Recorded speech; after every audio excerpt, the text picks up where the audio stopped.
Hello and welcome. This is NTA Tuesday Live and I'm Cyril Stober. There's no doubt that Nigeria's economic future lies in entrepreneurship. Across the globe, it is now evident that reducing poverty to the barest minimum can only come through entrepreneurship, since the so-called white-collar jobs can only get to a few. Now, China is a good example of where entrepreneurship has worked in the modern economy. Most advanced economies are driven by entrepreneurs who are creating employment. Entrepreneurship has to do with individual ability to deploy talent and into commercial and economic viability. But the role of government cannot be ignored. Government is responsible for creating the conducive environment and the ease of doing business, which will enhance individual effort and productivity. Now, the nature of education also has an important role to play. The focus should be on how to enhance access to loans and create an environment that encourages entrepreneurship. Now, that's our main business tonight, but first, let's get to see this report by Musa Abubakar.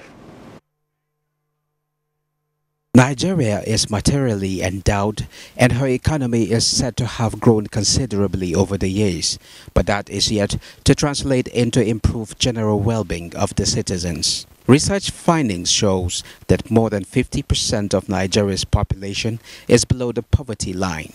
While the situation is attributed to corruption and mismanagement of the economy over the years, underutilization of resources in the sectors such as agriculture and solid minerals may be another factor. Government programs to improve the standard of living of the citizens have yielded different levels of success amongst the various strategies to encourage entrepreneurship. The whole idea lies on the understanding that government alone cannot provide jobs for all. Entrepreneurship promotes self-reliance as well as wealth creation in the society. This includes the various skills acquisition and access to microfinance. You win and empower are some of the recent strategies government is deploying. Tertiary institutions in the country also add entrepreneurship education to their list of courses aimed to produce job creators as against job seekers. With dwindling revenue from the oil sector, many are of the opinion that entrepreneurship development is what is required to drive growth in the country. Everybody has something in him or her, and unless you begin to explore what you have in you, you cannot never really understand what you can achieve. I feel we should, be the dependency on the federal government should be reduced. People need to begin to develop themselves. We need to try as much as possible to develop our youth. We need to build their confidence. We need to make them know that they have something that the world is looking out for.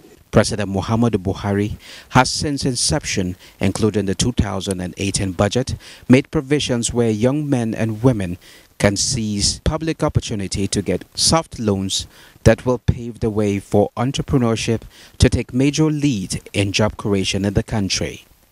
All that is needed now is for people to be able to express their God-given talent and creativity to be active participants in the economy of Nigeria.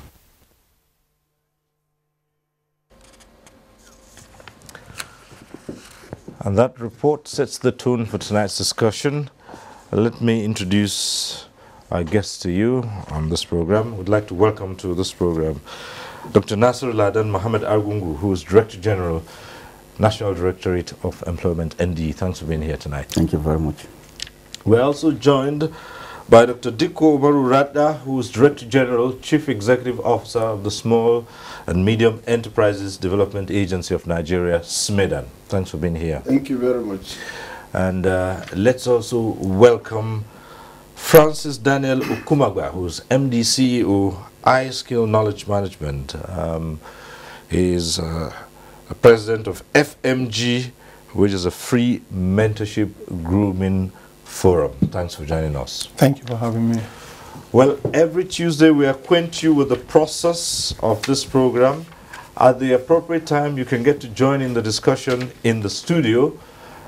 And at that time, for those who will be phoning in, we encourage you to just go straight to the point, turn down the volume of your TV when your call has been passed through to the studio. And the best way to know it is you'll see your name appear on screen. When your name goes on screen, then of course you know that your call has been passed through. So welcome once again to NTA Tuesday Live. Let's talk about poverty reduction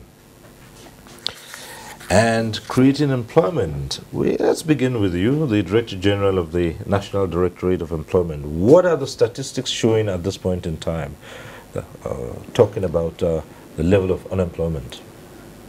Good evening, Nigerians. When I was first appointed as the Director General of NDE, that is National Directorate of Employment, the first thing I did was to try as much as I can to find out the level of unemployment in this country. So I rushed to government agencies where I felt I can get the necessary information I'm looking for. I went to NCC, Galaxy, Backbone, NIDA, NatComSat, and NIMSI. And luckily for me, I got what I was looking for at NIMSI. And the whole aim is for me to have a robust data of all unemployed Nigerian youth so that I can look at the magnitude of the problem in order to see how we can come in to reduce it to the lowest bearable level. And honestly, what I got really shocked me because the figure was high. We were talking of between 15 to 22% in a country of about 160, 170 million. So that is quite high. 22% unemployment rate. That's what I got from NIMSI, and I got it state by state, zone by zone. How can those figures change, or has there been, what's gone into changing those figures? You see, honestly, NDE being what it is, you know, we have been in existence for the past 30 years. And we have offices in all the 36 states, 37 including FCT. We have 6 zonal offices. Out of the 774 local governments, we have 600. We have offices in 691. We have 74 skill centers scattered all over the federation. We have 54 agric parks. We have so-called school on wheels, that is mobile workshops. We have about 16 of them. So from these statistics, one can believe that as far as issue of creation of jobs, provision of employment, NDE is the heartbeat and the bedrock. So when I came in, I realized that NDE is involved in training about 80 different trades. And I decided to streamline everything based on demand driven, just about 15 of them. And it is based on that we came in to see what we can do in both the various departments that are under NDE. That is Special Public Works. We have Vocational Skill Development. We have REP, that is Rural Employment Program. And we also have SSE, Small Scale Enterprise. So these are the basic departments we have. And based on that, we have various training programs, because principally the mandate given to NDE is training, training, and training, so that we can create jobs and provide employment. And that's what we're doing right now. All right, we'll come back to you and see just how much impact that has had on the huge job market. But let's go to the Director General of SMEDAN. Yes, it's been said that entrepreneurship is the key to reducing poverty and creating all those jobs that we aspire to now. How positioned is SMEDAN today to perform this role? Yeah, thank you very much for giving me the opportunity. And then I think as MED, and as the name implies, is Small and Medium Development Agency of Nigeria. And the major mandate of the organization is to facilitate the growth of small and medium enterprises in the country. That comes under a lot of the programs that the agency is running on. Essentially, as you are aware, when we say entrepreneurship, what we clearly mean by entrepreneurship is having a vision to fill in the gap that exists in the society. And this gap translates into creating new enterprises, creating wealth, and reducing poverty.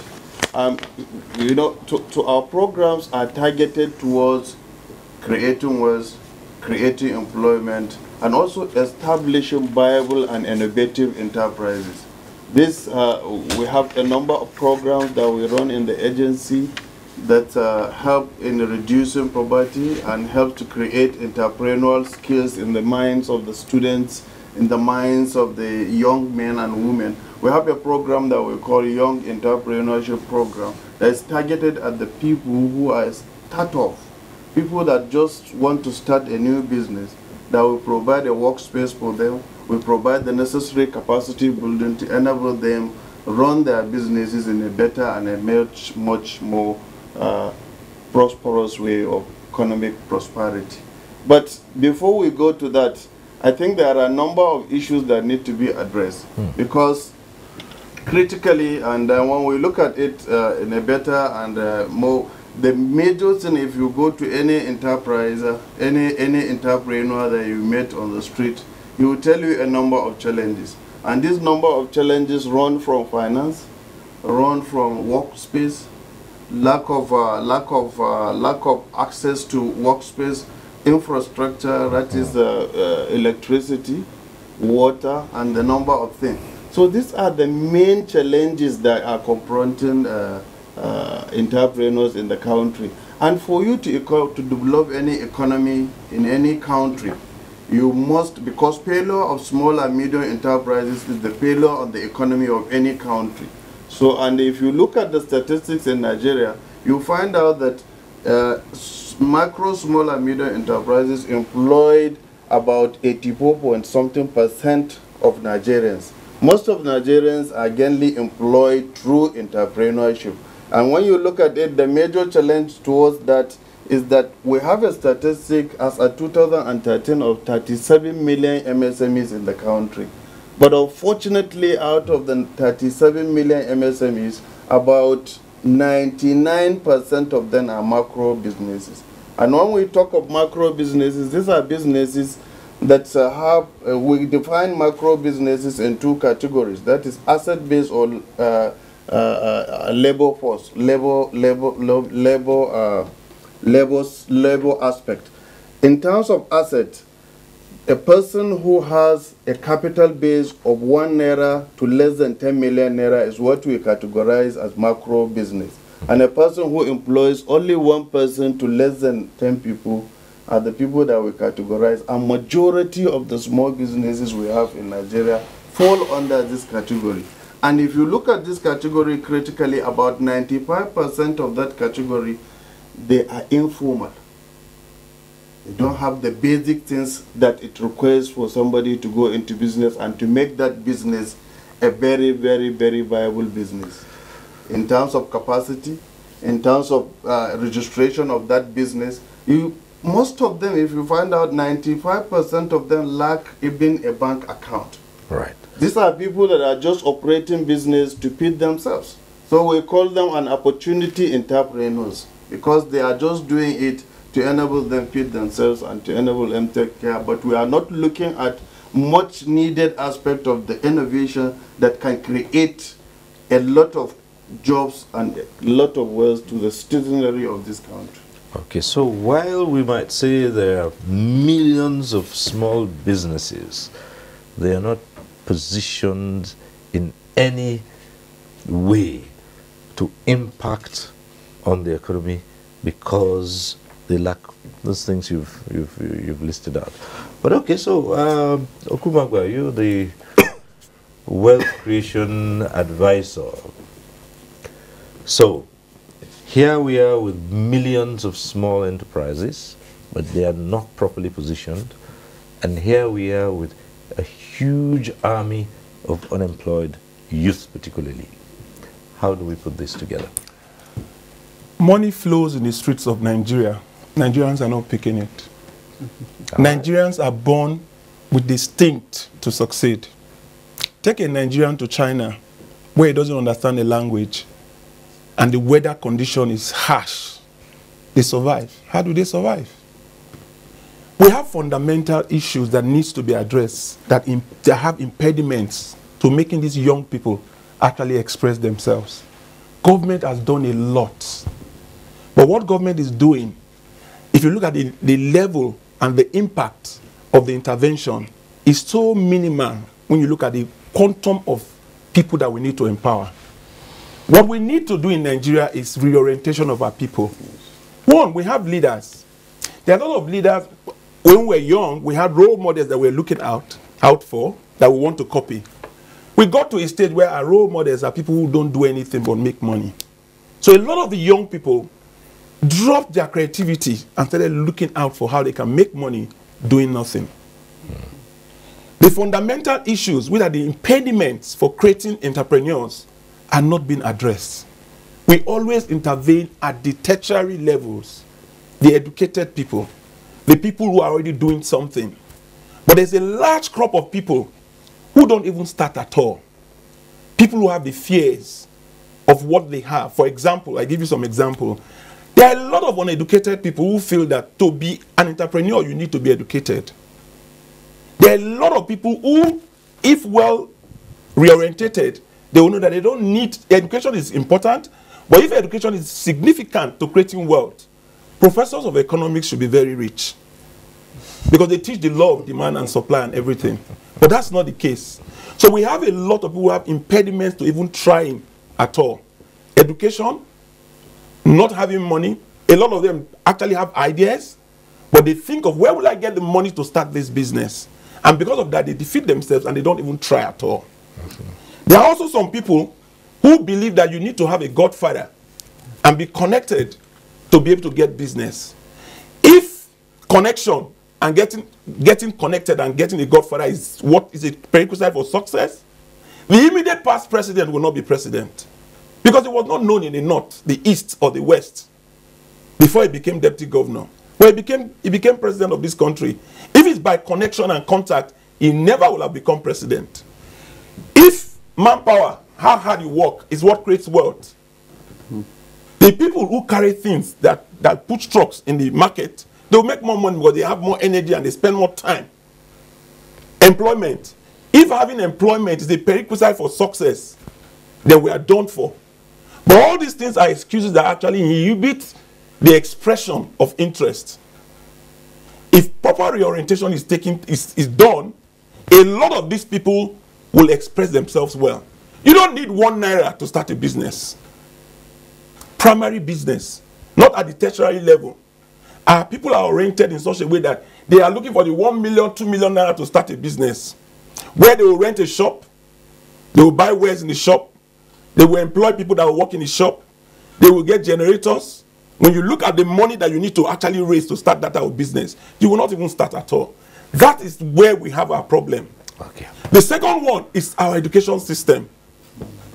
We don't have a system where we have vocational schools. Those who brought education into Nigeria, a lot of them don't go to school the way we go to, and we shun out graduates. Where are the vocational centers we have in Nigeria? Where is the dignity of labor for those who are actually artisans? Do they have codes where you can actually get registration and have something to show that you have done something that's giving you something? We believe very strongly that most of these universities, all of them should have a way of creating, in fact, we should reduce half of them into vocational centers. Now, I will give you some simple examples of how unemployment can be reduced by over 20% with just reorientation at the basic level. Basic level as in letting people know that all these issues that they have here are all excuses. Do you know that you can actually employ somebody and make money? There's unemployment in Nigeria today. Many people are unemployed. But do you know that is also a solution? Creating employment is a solution, and if you can teach people how to create employment and you get 20% of the people to know that they can employ people and actually create jobs and make money for themselves, you have reduced unemployment by over 10% to 20%. For example, do you know I can employ somebody, putting a notice out there that I want to employ someone, I put a notice that I'm looking for a lawyer, for example, a professional, and I'm willing to pay 100,000 naira a month. I will have so many people apply for the job. If I get that lawyer, I get the best out of them, and I put them in a room, and I tell him that all you'll be doing in this office is write agreements. And I turn around to announce in 5 major churches and the National Mosque that anybody that has any type of agreements to do, I charge only 20,000 naira. How many people will be attracted to my office to do agreements? Hundreds. How many do I need to actually do those agreements to pay the lawyer the salary? 5 agreements to pay the lawyer the salary. What have I done? Am I a lawyer? In Nigeria today, we have a lot of lawyers who are jobless. I've just showed you how I can employ a lawyer. Sorry, I'm using the lawyer as an example because you talk about ethics and professional. You don't need to advertise, but I'm not a lawyer. So I can employ a lawyer and open a shop as a businessman and employ a lawyer and apply the principle of getting agreements done. Wow. Now, let me tell you how you can simplify that to employing a house girl. People pay house girls 10,000 naira a month. If I get a house girl that knows how to do braids very well, and I put her in my sitting room as a housewife, and I tell that house girl that, look, announce to people in this area who do that they should bring their children to do their hair, and I put that girl in the sitting room and he start doing hair for children. How many hair will you do to pay the salary of the house girl if you pay her 10,000 naira? A housewife who doesn't have anything can start that business with little or nothing. I can go on and tell you more. Okay. How you can use selling sugar cane with a capital of 10,000 naira to make as much as 1.8 million naira a month. I can show you how you can start a school without 1 naira in your pocket. Nigeria has everything we need to create more employment. What we have is we need to go back and do some reorientation in our environment. All right. Hopefully at the end of this program, we would have created a new crop of entrepreneurs, going by what Okumak by Senia. But we are happy to say that we have been joined by the Special Advisor to the President on Social Intervention Programs, Mrs. Mariam Weiss. Thank you for being with us tonight. Thank you for inviting me. All right. And so, there's a lot that we have been talking about, and going by the figures we got from the Director General of NDE, the frightening statistics about the unemployment rate and what's going into it through SMEDAN, through the NDE itself, what's going into it to reduce to the barest minimum the issue of unemployment and poverty.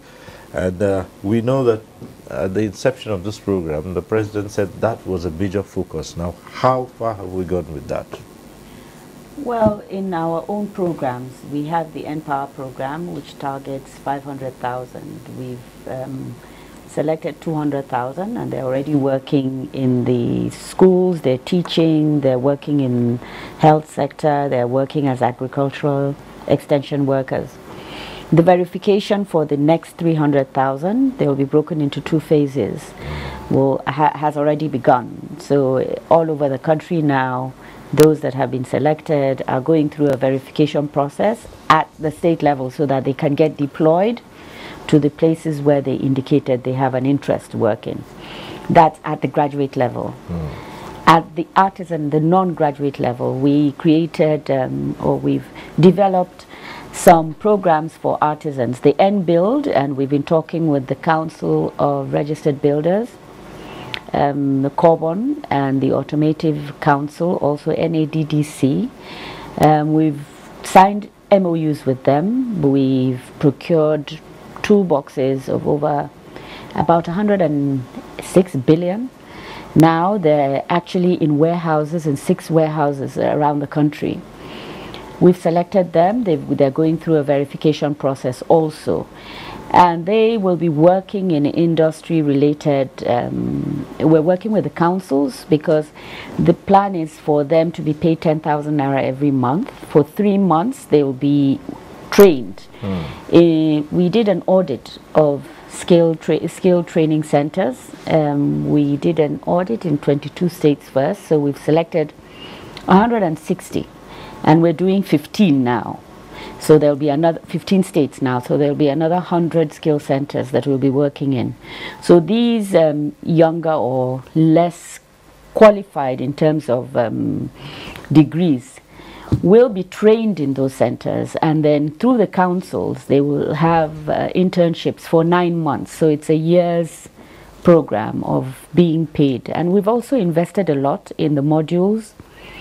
We've paid for the training to these 2 councils. Then we're doing an end knowledge category, which is 100,000 youth again, where they're working. We're working with a particular company that's investing about 4.5 billion. We're buying devices from them. They are doing all the training, the software, and all of that. So they will be doing repairs. They'll be training them as agents, because that is a major problem for us, financial inclusion. And we do have a dearth of agents, especially in the remote areas. And it's an easy way for them to make money. Anyway, so we're looking at also teaching them how to repair these devices, the software component, the creativity component. We have 6 or 8 technology hubs in the offing, but we started with 2, but there'll be 1 in each geopolitical zone plus Abuja. So we have 1 in Lagos that's on renewable energy. So we're being supported by the World Bank and the Lagos Business School. And it's an international, it's a climate change technology hub. We have 1 in Yola, which is a humanitarian hub. So it's focused on trying to address a lot of the issues that we find in the camps, or gender-based violence, shelter, how to organize people at scale. Because this is, I mean, the technology hubs give the opportunity to people who have those kind of ideas. We open it up to challenges, and the one in Yola, in a period of 6 weeks, we got over 300 ideas. We will do a selection process with judges, and then we'll back their ideas with money, so that we're able to address, and very interesting ideas have come up. So we're just trying to create a knowledge-driven economy, because then you really don't have to have the degree, but you will be able to take ownership of your life. You know, when I listen to you, enumerate these programs, yes, I listen to what's coming through the NDE and SMEDAN, and then I wonder when I hear people say there's so much unemployment and poverty, and nobody's doing anything about it. How do you respond to that?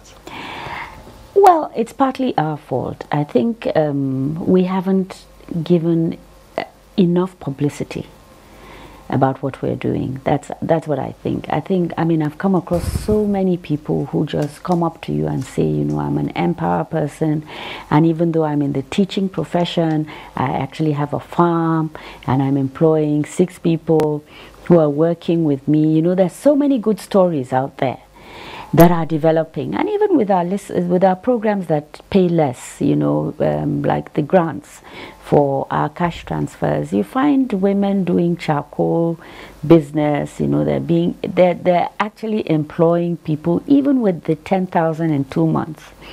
Our cooks that are feeding are employing women to wash their bowls, to help them serve. So there's a triple effect, or multiplier effect, that is not quantified. And beyond our own programs, there's so much happening in the agricultural sphere. So many young people are going back to the farms. So I think there are many naysayers. There's a lot of skepticism, and I don't blame Nigerians, because we've been disappointed time and time again. But I feel that with time, people will come to understand and appreciate what is being done. It's just the confidence is necessary for people to take ownership. Thank you. Thank you. Right, skills. That's a key word in all of this. And the NDE, let's talk about skills. Helping people who otherwise would just be on their own to attain, to acquire the skills that will help them either start off or enhance their enterprises, or, you know, even become trainers themselves? Thank you very much. I tell you, within 7 months, when I resume as Director General of the NDE, I can say it anywhere. We're able to create 119,761 jobs. We have just done this one. Mega Bino was 76,400. We launched this thing on the 9th in Katsina. And the way we did it is simple. We don't need to move anybody. What we did, out of this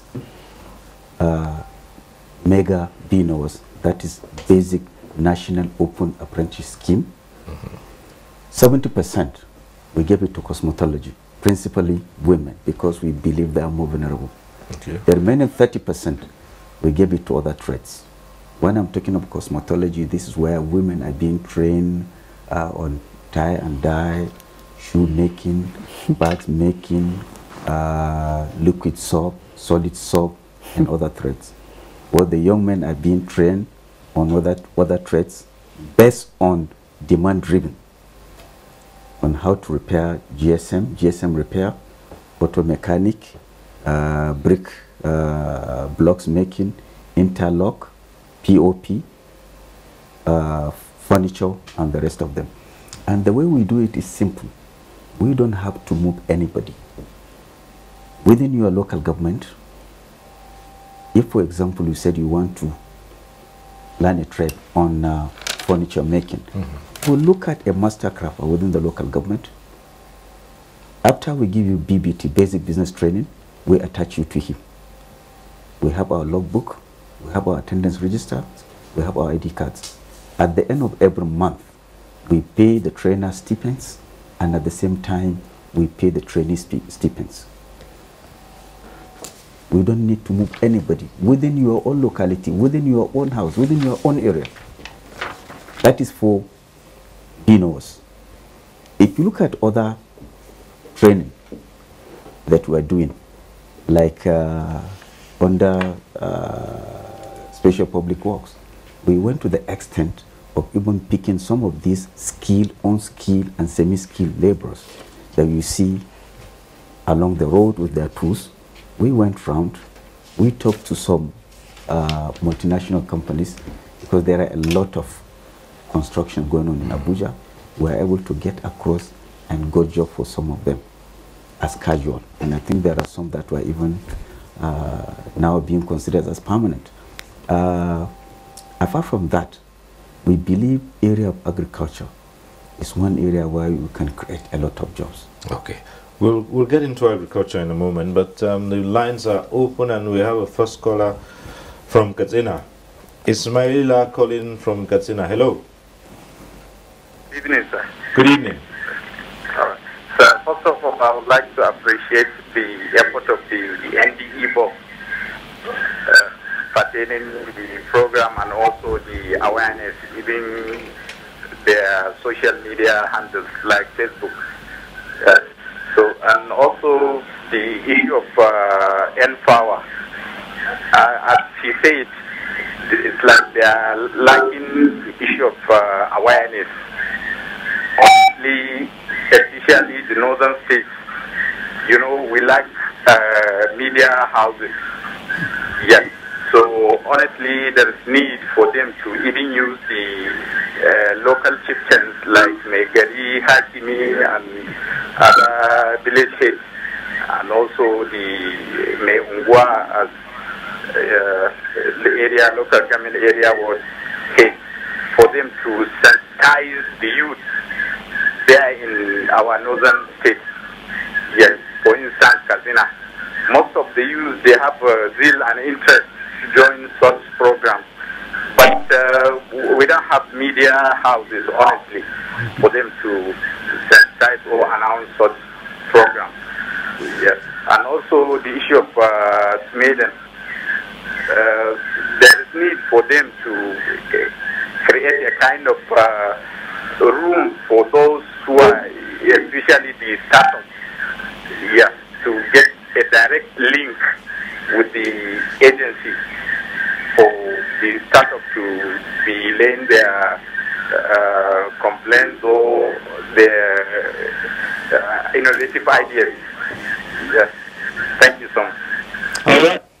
Thank you very much, Ismaila from Katsina. Well, a number. Let's take it from the last matter he raised, and with the Director General of SMEDAN. Yeah, thank you very much. I think the most critical thing is that people should understand the fact that SMEDAN has offices in all the states of the Federation. And in these offices, we run what we call a business clinic. And the essence of the business clinic is for any entrepreneur who wishes to enter into any of our offices, he can go and ask all the kind of questions that he wants to ask that relates to entrepreneurship development, relates to linkages to other agencies of government that has one thing or the other to do with MSMEs, because ours is to facilitate.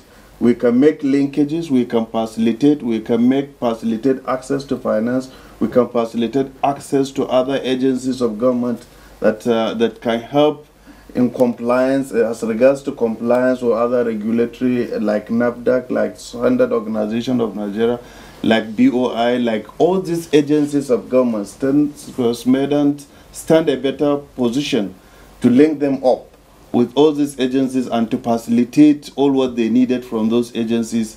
And then we provide managerial account bookkeeping, managerial, and a lot of other things that has to do with business development support. And this is the major area of our concern, and this is the major area. I will go back to what Mr. Francis said about reorientation, because this is a very key element toward the success of entrepreneurship growth in Nigeria, because that was the reason why SMEDAN came up with this program, which we call NSHIP. That is, we call the program, the generic name of the program is Mind Shift. We want to change the mind shift. We want to shift the minds of our young people, especially at primary and secondary school level, so that they will come up and develop the habit of entrepreneurship in them, so that as they grow, they will look themselves more as employers of labor rather than waiting for government to provide employment. Because if we look at it all over the world, government has never been the major provider of employment in all over the Federation, everywhere in the world. It is only the private sector. What the government do is to create an enabling environment, to make the environment suitable for businesses to flourish. And the essence of doing that, this present administration of General Muhammad Buhari is doing much about that. We have what we call presidential enabling environment, enabling presidential ease of doing business committee that was chaired by the Minister of Industry, Trade and Investment, that provide all the necessary things that may be required to ease doing business in the country. And we have seen what has been championed by His Excellency the Vice President as regard to MSME clinic. The essence of having the MSME clinic, we go around the state, and the essence of doing that is to provide a platform where there will be interface between government agencies, that is the regulatory agencies, and the entrepreneurs. And it was mandated that all the chief executives should be at the MSME clinic under the leadership of the Vice President, so that all the problems, it's just like any other clinic, problems will be presented and solutions will be made there and there. Okay, we have on the line Mohammed calling in from Abuja here. Mohammed, hello. Hello, good evening. Good evening. How are you, sir? Good evening. Good evening. Yes, good evening, Mohammed. Go ahead. How are you, sir? I wish to appreciate the three gentle people in your studio. I wish to appreciate the jobs, the three gentle people in your studio. But let me first of all address the SSA to the President on job creation. Madam, I believe that your program is too elitist.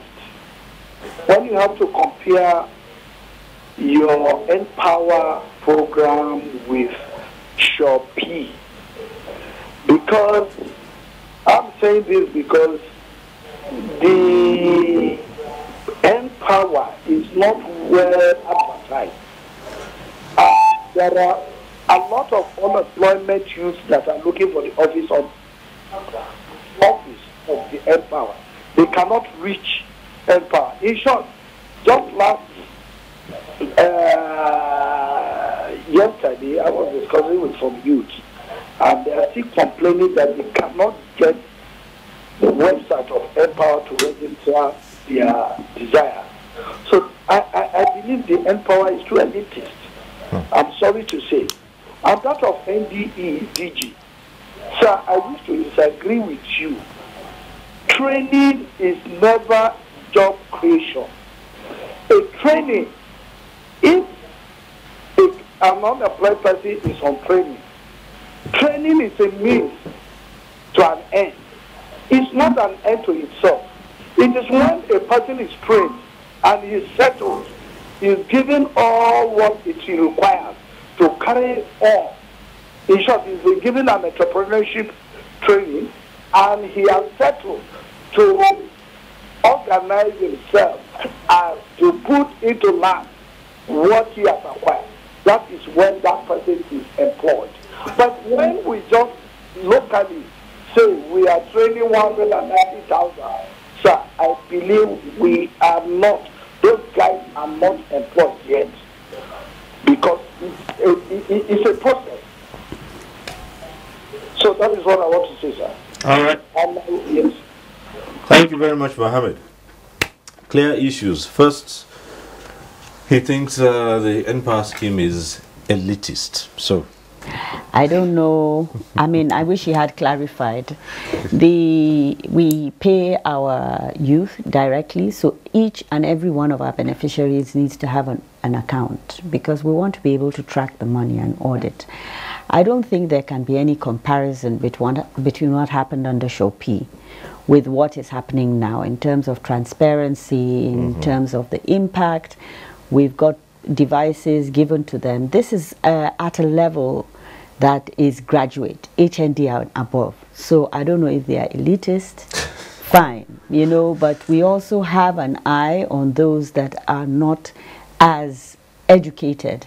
And these are the ones we're trying to boost. We have a Jeep program also that's dispersed, you know, almost to over 400,000 so far. So those people are also, we're creating jobs because it's money that we're paying to them directly. So I mean, I don't know, I wish he had clarified what is or how much he knows. He said, well, he saw some youths, they say they don't know where NPAR office we is. Have a situation. And another one says they cannot access the website of NPAR. We have a website and we have a situation room in Abuja that works 24 hours. People call day in, day out with their challenges. What we're facing is we're working against a culture. A lot of jurisdictions are saying you didn't pick enough of our indigents or you have picked non-indigents in our state. And we're telling them, should we give you the coordinates, the numbers of your indigents that are being taken in other states? Right. Because what the federal government is about is that anybody can live anywhere and work anywhere. I thought actually that would be the criticism because we've seen it coming up again and again. People are saying only our indigents, and we're telling the states or the FCT, create your own employment scheme if you want something for your indigents. But so far as it's federal government money, anybody can live and work anywhere in Nigeria. And so long as you apply, it's 30,000. It's not enough for you to be accommodated or to be doing transportation every morning to your place of work. So you apply where you live. So if you're going to be teaching in a school, it's going to be nearby. And you're going to have somewhere you live anyway. So this is the idea behind, and NPA isn't really about you being absorbed into government after 2 years. It's about you getting your hands dirty along the value chain for a period of 2 years, knowing where, as you grow, where it is that you have an interest in and where you can now and begin to set up your own business. Because our devices have a lot of information on entrepreneurship, on basic financial skills, apart from, of course, the information that is relevant to the vocation that you have selected. All right. Well, yes, you were going to respond to an issue here. Yeah, Mohammed, how are you? It's not just the issue of training. After training, we normally provide starter packs. Right. And where we have problems as far as providing those starter packs, we are in collaboration with the members of the higher and lower chambers. We advise them on what to do, that we train so young men within your locality. And I think instead of buying motorcycles or tricycles, I think it's better if you can buy barbing kits for them, or maybe you provide them with other working tools. And in addition to that, Mohammed, we have gone far as collaborating with CBN is concerned. We want to do a program, what we called 50 under 35. We are looking at the possibility of creating 50 young entrepreneurs in each of the 109 senatorial zone. We are coming in, we are targeting people with established businesses, people with fantastic ideas. We are coming in to access loan, so that at least at the end of the day, we are targeting about 5,450. So this is part of what we are planning to do, so you can apply. All right. Kumamba, just two things here, Mogami. Right, as you say, there's wealth everywhere. You just need to change the mindset to be able to access it. But you do have people who are into small businesses, and they're starting them, and they have challenges. Talking about access, when they actually require money to go, to take the next step, to go to the next level, access to finance. And another issue which comes up all the time is what they face with regulatory agencies. For those who are setting up businesses that, have to be regulated, NAFDAC, Standards Organization, and you find the young entrepreneur who is just starting out and who has very little capital is faced with so many conditions to satisfy in order to have a registrable business. How do you advise that? You know what? I want to digress a bit and contribute a little bit on what has been discussed. The problem we have in Nigeria is not that government is not doing something. Government is doing a lot. But if you compare the impact on the level of unemployment, it can be zeroed out that they are not doing anything. That's the reaction that we are getting from the public. I hear figures. What is the statistics of unemployment? What is the intervention that we are hearing? I don't think government should get involved with solving and implementing problems. They should create the enabling environment for institutions that are already on ground to impact more on a much number of people, so you can actually have the impact. I say this because if government is going to intervene and they are bringing an amount of money, how far can you go? Look at the amnesty program. How much was given out on the amnesty program? A lot of people were sent abroad. What number were sent abroad to go and learn something or the other, go to school again? And they came back from those schools and they are still in the unemployment market. What our intervention is that? Empower is a very good program, very powerful. How many people have been impacted? ND is doing a lot. How many hundreds of people? How many people do we graduate this year from the university? If you say you have a problem of unemployment and you go on to try to solve 1% of the population or reach out to 1% of the population, you have not done anything. That is what the public is facing. Now let me tell you what the intervention that we need in Nigeria. One, our education system. We need to tweak our education system. We are over-schooled. Too many universities doing degree programs that shall not graduate cannot present themselves as graduates. The people who brought education into Nigeria, they don't take universities the way we take universities anymore. They are going back to look at vocational schools. They are converting a lot of things into vocational schools. Look at China. China has changed the IT. The world has gone global. What are we doing? What intervention are we doing to ensure that people are exposed to the global internet system? If you open a shop and try to open a shop, you buy so many things on the shop. You have to rent a shop. Do you know today you can actually start doing business on the internet without putting anything, without putting 1 naira in it? Take the picture of somebody that don't close, a tailor whose shop is in Buhari, cannot afford a shop in Wuse too. And I go there and I take pictures of the things that he does. And I put it on Facebook instead of doing selfie and put it on Facebook. And I actually put those pictures on Facebook. Negotiate with the owner of the shop that I will sell for you and become your agent. And put the amount there, including my commission, without paying the price of the rent and all the overheads that you need to get to do business. I will reach more traffic on the internet than the person that has the shop, that is producing the goods. How many people can become entrepreneurs just buying and selling without putting money in the things that they bought? Now, impediments to creating employment. We also have the issue of ease of doing business. Government should intervene significantly on ease of doing business. If we go today into the educational system, we say create an enabling environment for all universities to have vocational centers incorporated in every university. You will have increased the number of people who are interested in doing vocational programs. They will be happy because they will have a certificate. They will do matriculation. They will do convocation. They will invite their families. They will feel the importance of having a trade that they've gotten. That is intervention. The corpus that are coming from the university, for example, this Empower intervention, if we say we'll go to NYC and implement something in NYC that will change the hundreds of people that are graduating, it's a lot of impact. Now look at power supply. If we intervene by saying that there will be power systems such that it will be easy for people to start business and have power without paying for power, you are intervening. But don't get money and say you want to implement a program as federal government. How far can you go? Then look at donor agencies.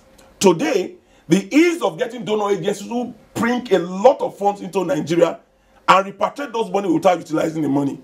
Because we don't have collaborations. We don't have effective collaboration with government agencies, private sector owners who understand the basic wealth education that could be applied. These monies can actually be attracted by creating trust, because today, the donor agencies see the government agencies are very bureaucratic, they will not implement. The private sector company, you have a lot of youngsters who are jobless, who just set up briefcase companies and wait to dupe people by telling them they have NGOs to attract money from donor agencies. So a lot of the donor agencies go back with those monies and they are never utilized. A government agent should sit down and look at the private sector company and collaborate with the private sector company, bringing credibility into the structure, and those monies can be attracted. That is intervention. Okay. Intervention that is impactful, that can take more people. They talk about so many things that people are doing, and I look at the numbers, and I'm asking myself, how will this impact on Nigerians? Now, I also want to take the issue of access to loan. Yeah. Access to loan is played, lip service is what we are doing. Because if you really go to the banks, a lot of the entrepreneurs cannot access the banks. Look at the banking industry today. There is no liquidity out there because all the monies have been taken into CBN, in TSA. The banks that you see now, they are just glorified offices. And a lot of these entrepreneurs that we're talking about cannot visit the banking hall because they are scared. I was once a banker.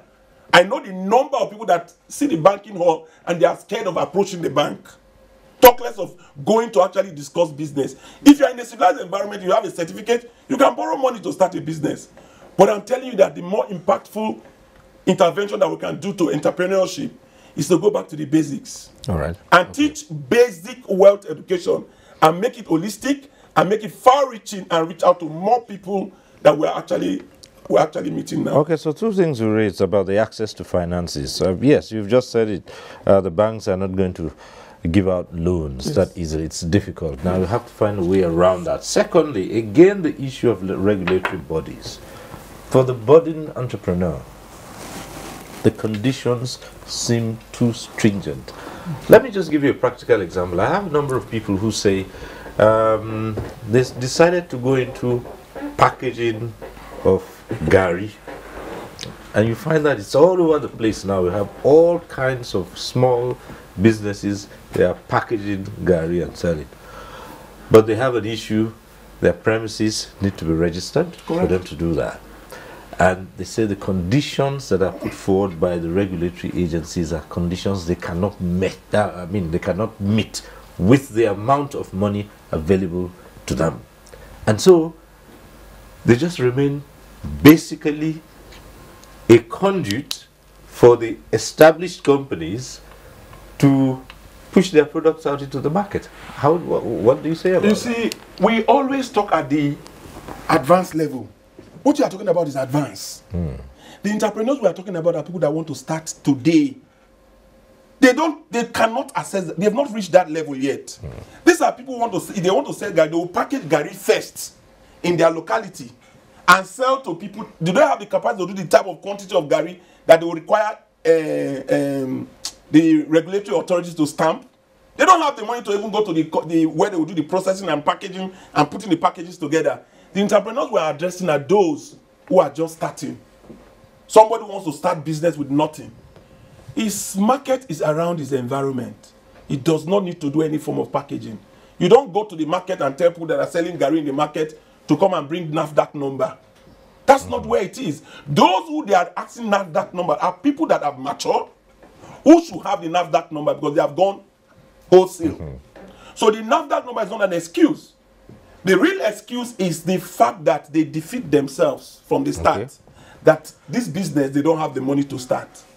And where we should address is the basic, elementary.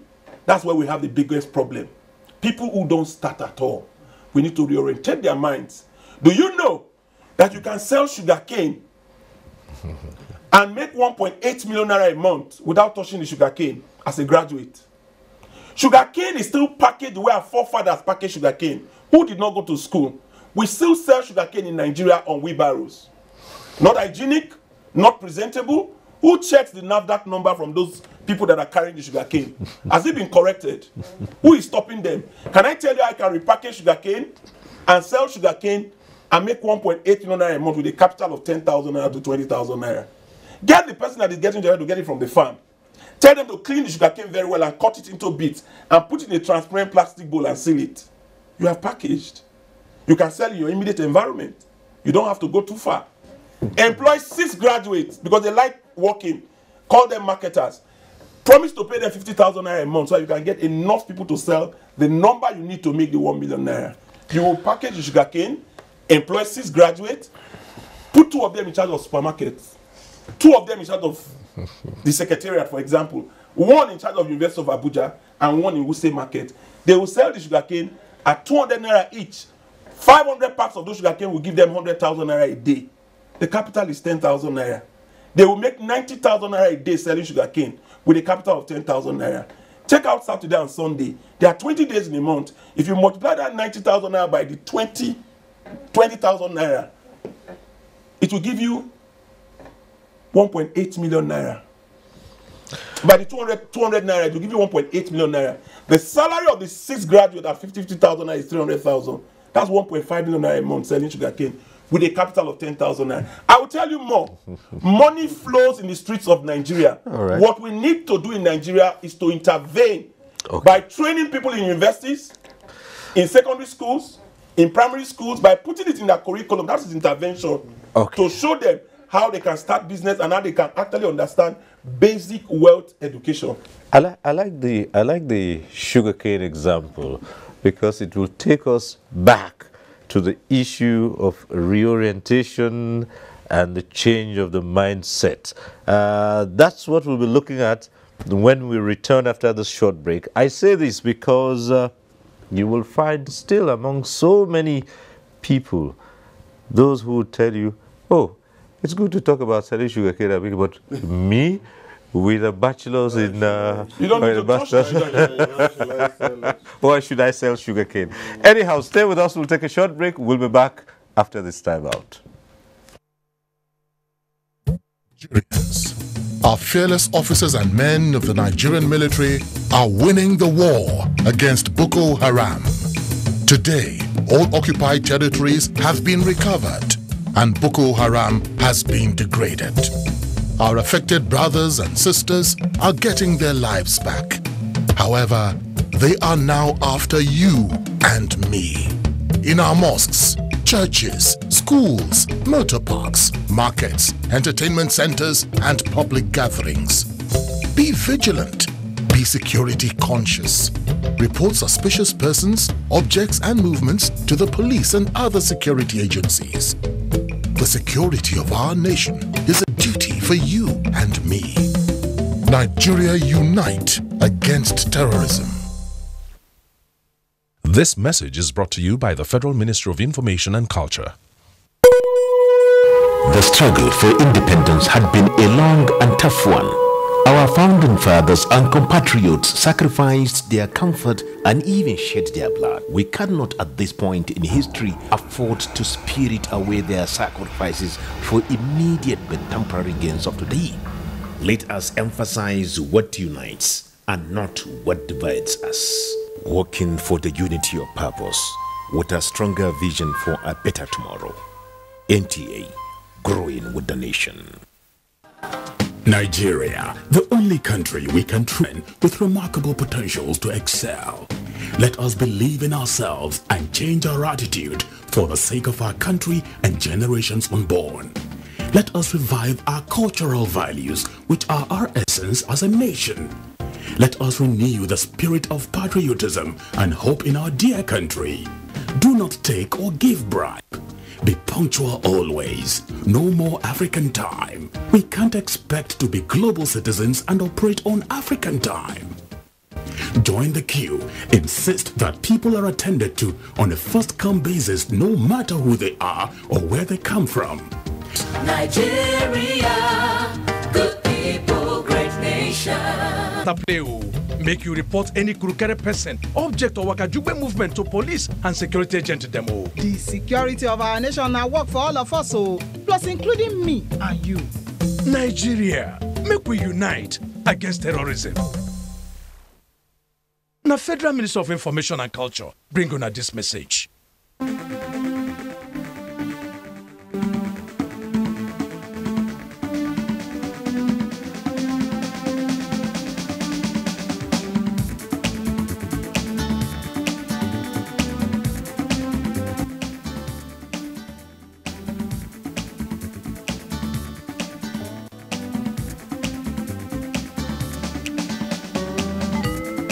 NTA Tuesday Live, a network issue-oriented innovation talk show. Thanks for staying with us. Well, we did say we'll talk about changing the mindset and also reorientation and education, because it's been shown so many times that even at the very low level of craftsmen, we find that neighboring countries provide the workforce for Nigerians, and people tend to wonder why. They go out and recruit artisans, bricklayers, they bring them from neighboring countries, and there are so many Nigerian youths who are. So perhaps we should begin to address that more, about changing the mindset and about the educational system where everybody must have a degree. I agree absolutely, but I also think our banks need to change their own mindset. They're used to high net worth individuals with a little money, with huge amounts of foreign exchange, and they just place it in treasury bills and it grows. But there's a huge army of people there who don't have that much money, that the banks can actually provide, support to in growing their businesses. And you find that the people at the bottom of the financial pyramid are actually very strong, very resilient, very hardworking. They just need somebody to hold their hands. They just need a small opportunity. And we're seeing it in the remote areas where we see our people growing. The banks need to have strategies to help those people, support those people in those areas, but they don't want to go to the poor people. You don't find banking infrastructure in poor communities. Banks only go where there's a budding business, where there's no poverty. So how do we address those needs? Even the sheer volume of clients or customers that they will get if they have strategies, they have agents out there, they're able to build the confidence, the trust of people they can train as agents and get them to capture all those different people who actually want to work. You know, and I keep saying our loans are doing quite a bit of work. Our loans are 10,000 to 100,000. You don't need a collateral. All you need to do is form a cooperative with people that you trust, because they will endorse that you will pay back. There's no interest element. There's a 5% administrative fee. So we have a lot of people doing businesses, from very small things like shea butter to dawa dawa to artisans. You know, we've tried, or we're in the process of trying to tweak our loans to fit the farmers, because it'll have to be a seasonal thing for farmers. But there's a lot that's going out, and he mentioned the MSME clinics. That is happening also. So I mean, government, because of the huge numbers out there, you know, it's not something that started today or yesterday. It's grown in this country. It's crept up on us, and we just need to start somewhere. So I'm not discouraged or disillusioned by the huge numbers. I mean, it starts with a step. And I believe so long as you create the opportunities and it has multiplier effect, it will generally, I mean, it will grow to be able to encourage people to take ownership, to become entrepreneurs. You did start talking about opportunities in the agricultural sector, and now we asked you to put it on hold at one point. Now that's one thing where you hear so many people say, a lot of the young people are saying that there are opportunities to be had in agriculture, and so there's a shift. Even if you might say you need more into that, what's on ground in terms of that? You see, under our Department of REP, Rural Employment Promotion Program, that is REP, as I'm talking to you now, we are into collaboration with Scientific Center for Arid Studies in Askia, Algeria. They have this improved variety of dates, which start producing within the period of 9 months to 1 year. The only condition, it needs about 13 liters of water per day. And we're about to bring in 1 million seedlings. And by so doing, we're going to create 5,000 jobs. 200 seedlings per unemployed Nigerian, and we're going to pay them stipends to look after that. But let me deviate a bit. We're always talking of how to come in, how to assist people so that they can be on their own. Mr. Cyril, if I can tell you, since the time of inception of NDE, about 1.4 billion was given in form of loans.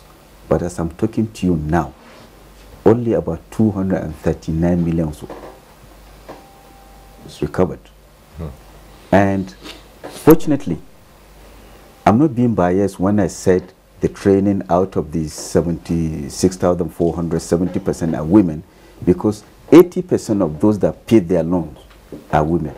And now we are coming with a program. We'll go deep into the rural areas.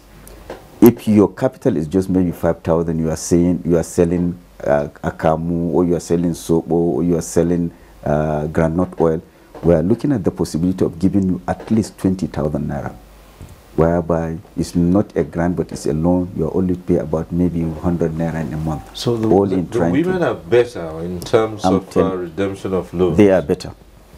They are easier to deal with, because I don't know, they have they have the fear of God more than you know.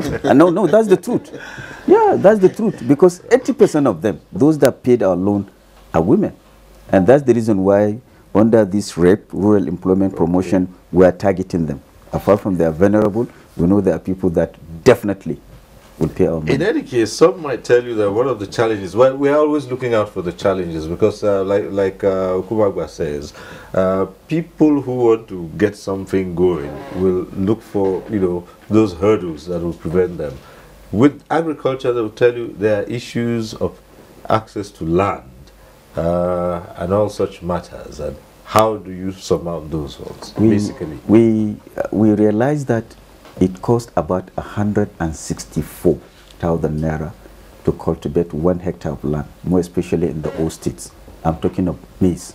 And after cultivation, their profit margin is about 210. We tried that with some young men, and I'm telling you, it's a success story. They return our money and they expand. So we are into that. We are also giving them interest-free loan. They are the ones to source for the lands. We have our stake coordinators there to monitor everything, and that is part of what we are doing. And in fact, we want to shift it virtually to all the states. At least we want to involve 100 young men and women in each state to cultivate about 100 hectares. It's just 164,000. And within shortest possible time, and the profit margin is about 210. So they return our money, they still have their 210 to expand. Okay, still talking about the change of, I mean, an amendment to the way education is run. You find that from certain smaller, and I say this not to put any country down, smaller countries, they have artisans who are certificated. We have the mentorship, well, albeit in a loose manner here. Somebody trains under some established mechanic, and we use the word freedom. At the end of the day, there is no parameter with which to judge whether he has actually learned or he has actually, you know, imbibed the training he has received. But you see, in some neighboring countries, there is a body that attests that this person has attained this level of skills and knowledge in, if it is auto mechanics or, you know, block making or something. So there's something to show that you have really acquired knowledge, which is absent here. And that's why you see, you really don't have any. Someone tells you, oh, he was an apprentice for 3 months, or was an apprentice for 5 years, and after that he's on his own, but he cannot tell you how much he has learned during that period. In my life of impacting and doing empowerment, I always emphasize looking at problems, how we can solve that problems without money. The reason why I do this is because even when these monies are provided by government agencies and all that, they are diverted by politicians through influences, different influences, that make it impossible to actually implement those monies like that. When you give people money and you don't give them the basic wealth education and the principle to make them have the mindset and the right grooming and the right disposition to those works and those things they need to do, the monies will filter away. I have a lot of politicians who do empowerment by buying motorcycles, machines and all that. As they turn their back, they sell those machines immediately. Some of the Niger Delta youths, for instance, were given 60,000 naira. They collect the 60,000 naira, they don't do anything. In fact, that thing was helped in making people more unemployed. Who are we talking about? People that are unemployed. Not people that are already in employment, are entrepreneurs already. Leave those people. If somebody comes to you that is already doing business, leave the person. He will grow through that business, go through the hard ways and understand and correct himself and mature in that business. The problem we have is the unemployed and people that are poor. That is where you have the largest number of people. And those are the people that we are not talking to. Those people, you don't need to give them money. What you need to give them is the orientation. And what I'm saying that government should do that will be very impactful in this our time is to go to the education system and teach the teachers how to incorporate basic wealth education principles that can help people who are going to school now understand it. When they go into the NYC area, get people that will go there to reorientate their minds. Let government bring collaboration opportunities that will bring donor agencies to bring more monies to finance those transactions. Bankers, for instance, if bankers know that if they educate their retail customers and potential retail customers how to start business without 1 naira in their pocket or with little or no capital, and they can train them and start doing business, they will patronize them and start opening accounts with them. And the benefit there is that they open an account, they will increase their business volume, but they will have given basic wealth education to their customers. It will improve the number of people that we are actually going out to meet. For these government agencies that are on now, what they are doing now, for me, they have enough money to do basic wealth education that can reduce unemployment by 20%. Okay, let me just ask you to pause a while there. And we're taking this call from Port Harcourt. I'm not quite sure the name of this caller. From Port Harcourt. Hello. Yes. Yeah, good evening. Good evening. Yeah, well, I really want to appreciate the guest and everyone in the house at life. Yeah, actually, I left secondary school a year ago, and I engaged into an entrepreneurship program, a skill program, and I began to do something actually. But what I'm trying to say is, actually, there is no support from any angle. You can actually boosting the skill that some of us have actually engaged in. And this is one of the problems we are having. You see, nobody to actually raise and to support what we've already started. Like, now I've already started something, I'm so skillful, I have business ideas, but nobody to actually help, to support, and to push the vision ahead.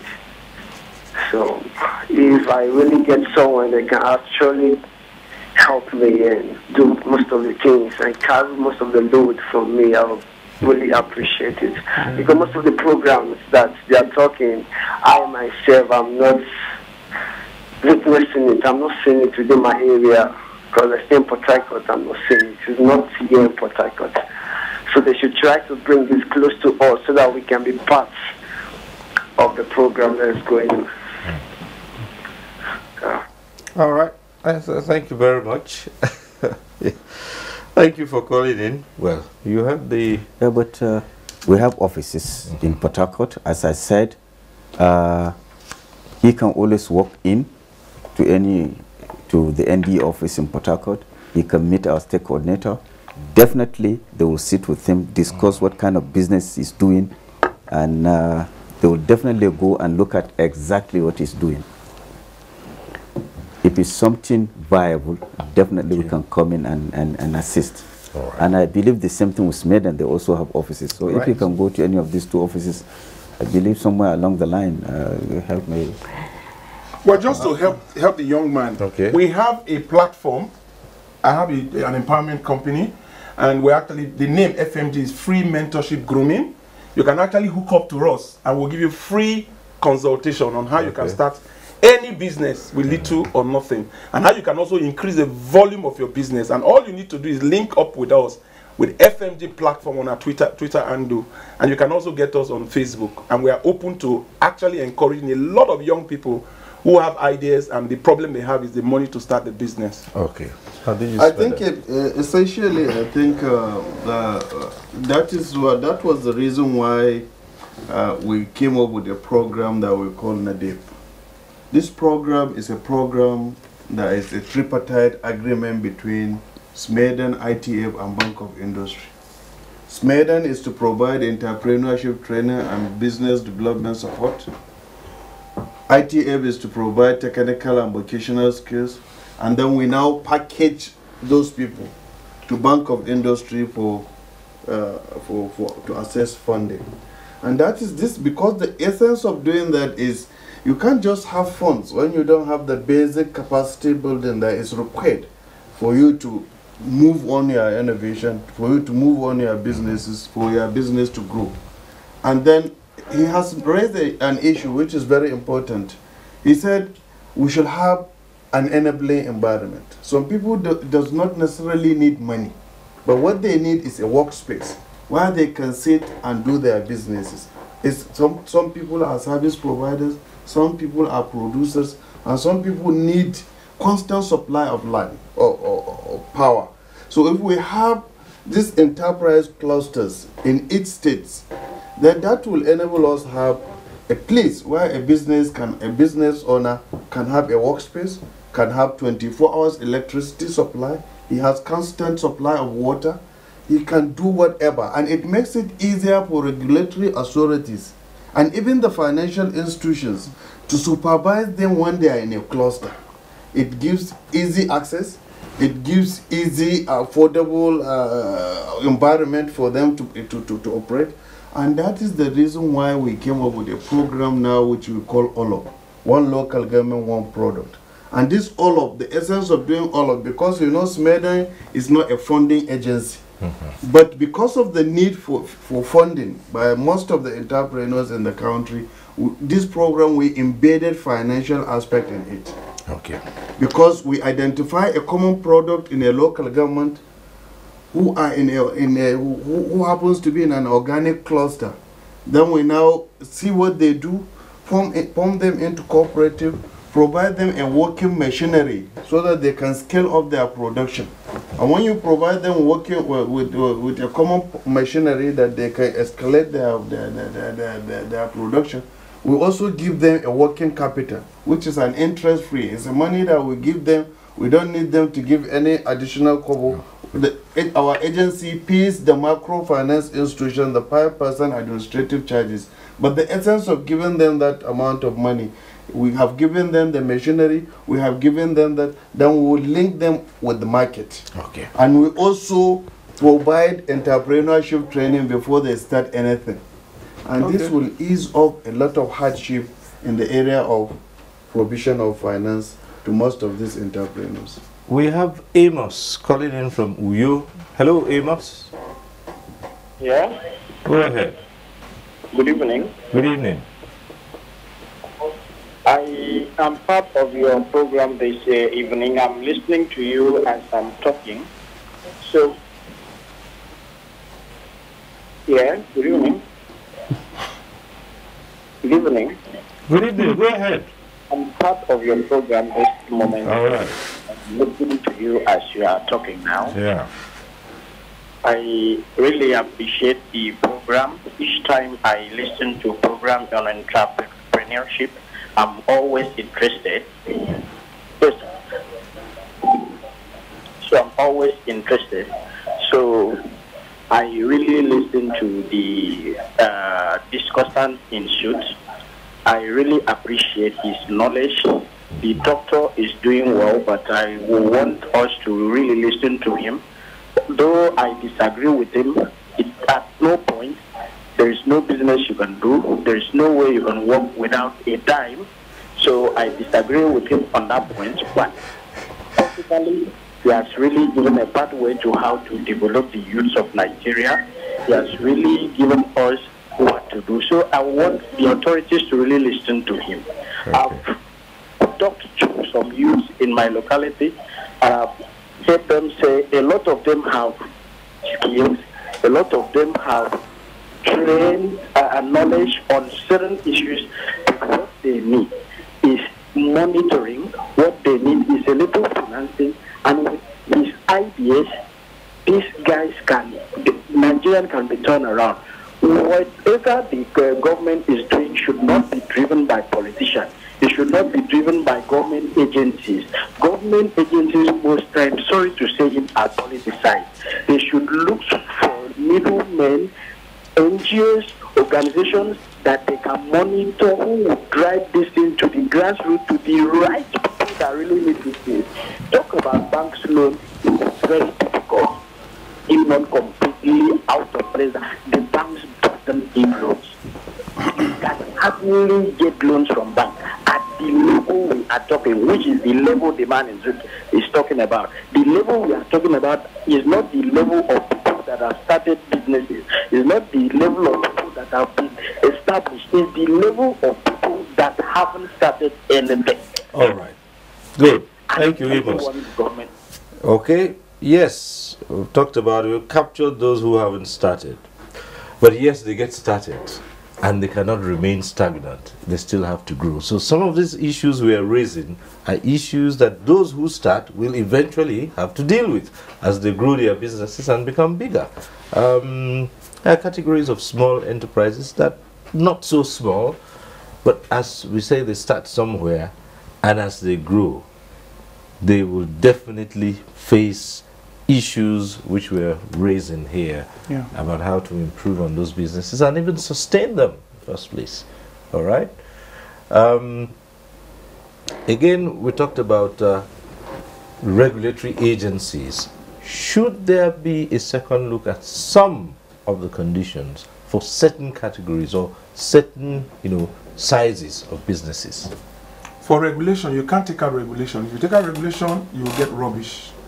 And you will have issues of health hazards and all that. So regulation is compulsory. But I keep saying that the level where we need intervention is not at that level. Okay. The level where you have the larger number of people that needs to be empowered are under those levels. They don't get to that level. They sell in their locality. You don't go to sell something in the market and look for NAFDAC number. It's when you have advanced to doing very large volumes and you already have money. That's when you do that. So you must go through the regulations because you are going en masse into the market. Now, I want to reiterate. That guy asked the question just now. That there is no business you can't start without money. I insist and I profess that every business you can think about, you can start with little or nothing. Because I'm not saying start at the level where you are already mature. Starting the business from nothing. You can open a shop without 1 naira in your pocket. You can start a school without 1 naira in your pocket. You can do agency without 1 naira in your pocket. I want to advise that we need to reorientate the way government intervene on unemployment. And there, I want to give you my advice, profess some of the advice that I have. If you put up a policy out today that every school must teach basic wealth education, you have intervened significantly. Every religious group should incorporate in their various preachings and all that basic wealth education. You are intervening.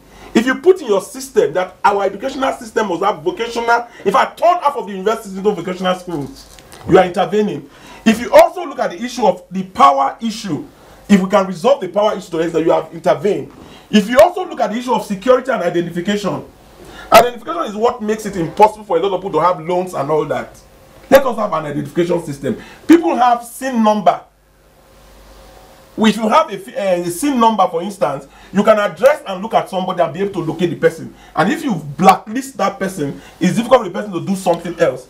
You should also have schools where you can have vocational programs with certification, so that people will feel good that they are doing something that people appreciate. All right. Finally, just quickly, before you go on that, we have a caller from the UK who's waiting on the line. Lukman is coming in from the UK. Hello, Lukman. Hi.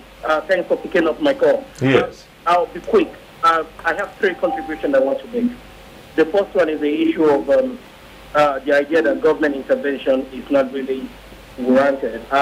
I profoundly disagree with that because the fact that people think that ordinary private or individual or small business enough is alone to help elevate people out of poverty is completely wrong. Because if you look at these big companies like Apple, Google, and all the like, they get grants from government here in the UK as well as in the US. You do not have to take my word for it. Read a book called Entrepreneurial State, right? And it tells you how the idea of just ordinary free market without government intervention is not really enough. Government needs to play an active role in investing in the young people particularly. And also, the idea that we are overemphasizing on education. The majority of Nigerian youth have no access to education. Look, most people, if you just look at Harvard, for instance, you will see people who are actively, industrially using their own local environment to create jobs. But I think all these more individual endeavors to help people with businesses have to go to the grassroots where ordinary people are being industrial, using their own initiatives to start up. And the issue of banks as well, which is my second contribution. The idea of financial justice is non-existent in Nigeria. Banks don't go to rural areas because they say that the rural area are kind of like a investment risky, you see. And then the government needs to play an active role to be able to for these young people who actually want to do something. And you have to understand as well, farming itself, with climate change, is becoming very problematic. We need to address the issue of climate change in Nigeria. It's less spoken about. So many people can go into farming, but how can you predict the weather? And also, the overgrazing of land, the land tenure thing has to be discussed. It's planning crisis and everything. It's planning and integrating from the northern Nigeria towards the western Nigeria because of land, of climate change, because they need a greener pasture to graze their animals. So therefore, taking land away from people who are supposed to be farming. So this is a crisis itself, right? And I think that's all I want to say. But that the idea that government does not have a role to play in helping people, I think that is unfounded. Thank you. All right, thank you very much. Well, still believes that government has a key role to play, and no matter how you look at it, it's brought in the other angle of climate change, how it's affecting, grazing patterns. Again, it brings us back to the issue of agriculture and land, and how, the crisis we're witnessing is one of basically one of access to land again. Yeah, honestly, government has a very important role to play in regulating the environment to make it better for the farmers to produce their goods.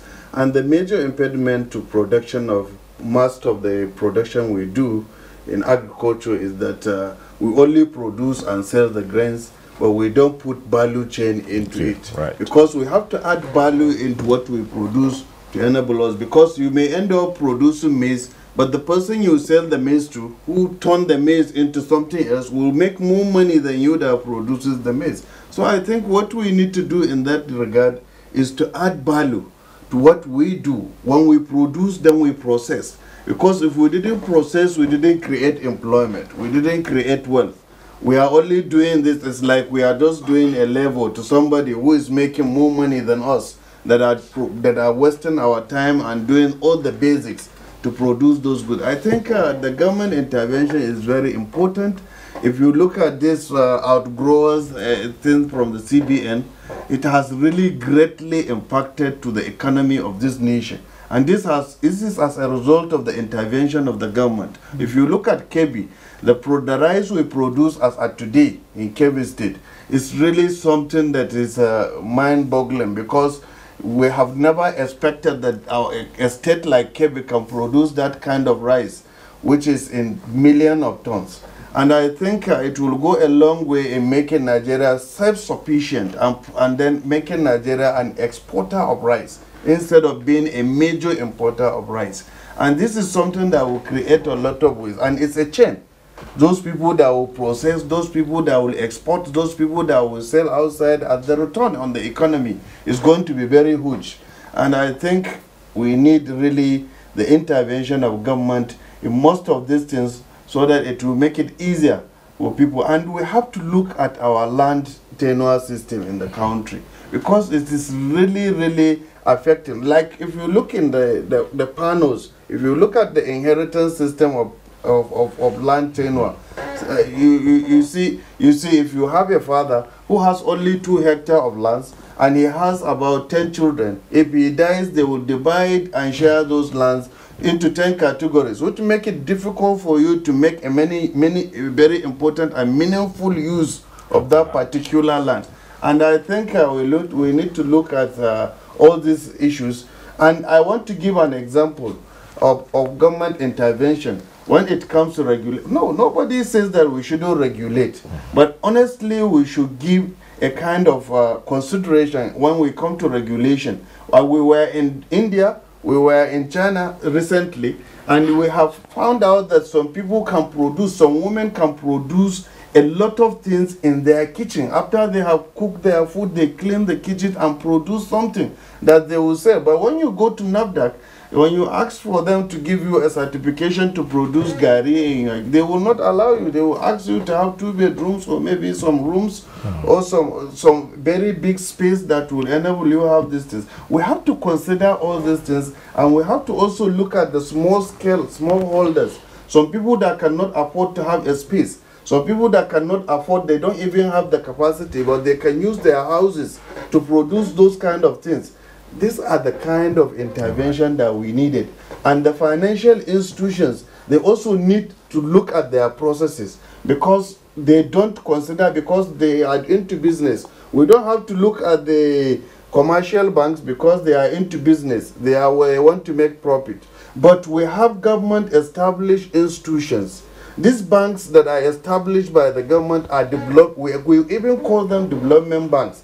The essence of those banks is to make it easier for the people that want to access funding, to access it easily. And the government is doing a lot of things about it this time around, because they have recently established Development Bank of Nigeria, which is saddled with the responsibility of giving financial help to only small and medium enterprises in the country.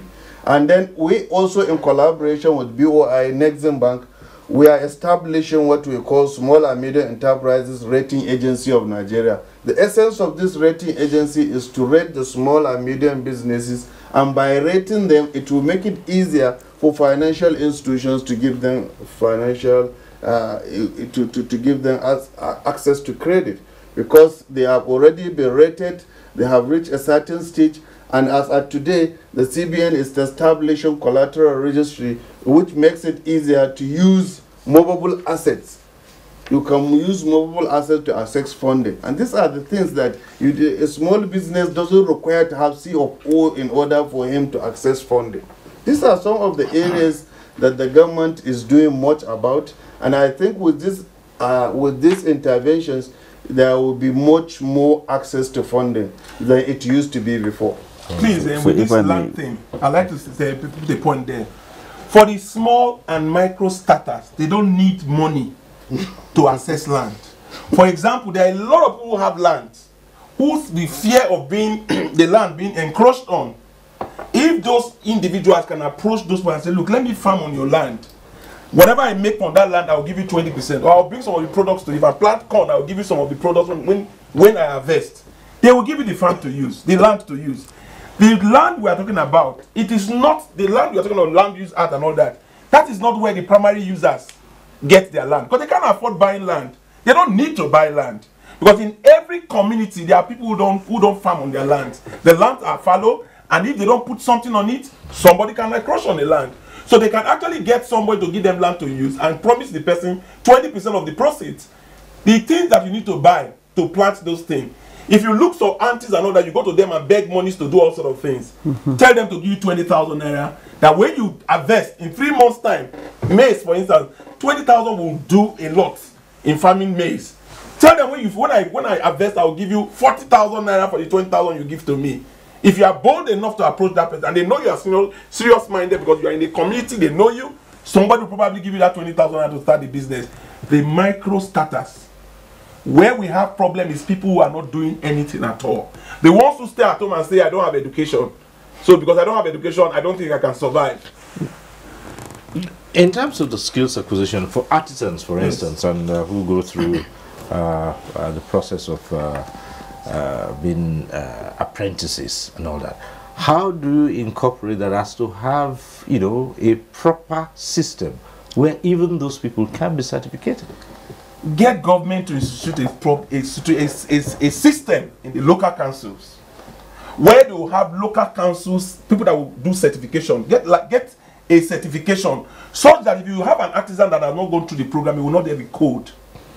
When you have a code and you do something that is not right, they report it to the local council. In that local council, they strike your name and seize your code and cancel it. You can't get jobs anymore.